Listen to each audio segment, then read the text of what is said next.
if we have to improve the state of access to opportunities to higher judicial offices, we have to change the face of the legal profession today in terms of who enters the legal profession.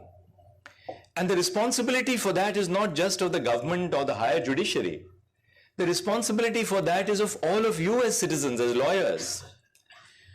In our profession, is it not very commonplace that juniors find seniors on the basis of an informal network?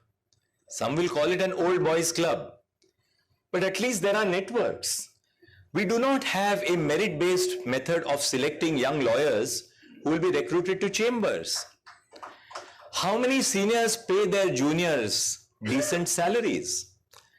If you are staying in Delhi or Mumbai or Bangalore or Calcutta, how much does it cost for a young lawyer to survive?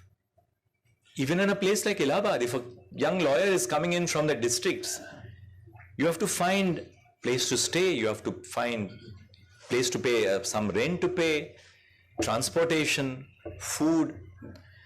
Our young lawyers do not have even chambers where they are paid money. That must change. And the burden of doing that is on us as senior members of the profession. But too long we regard the youngsters in our profession as slave workers. Why? Because that's how we grew up. We can't now tell the young lawyers today that that's how we grew up. You know, this was the old ragging principle in Delhi University. Those who are ragged always ragged those people who are below them. Because it was you're passing on the blessings of being ragged, you see.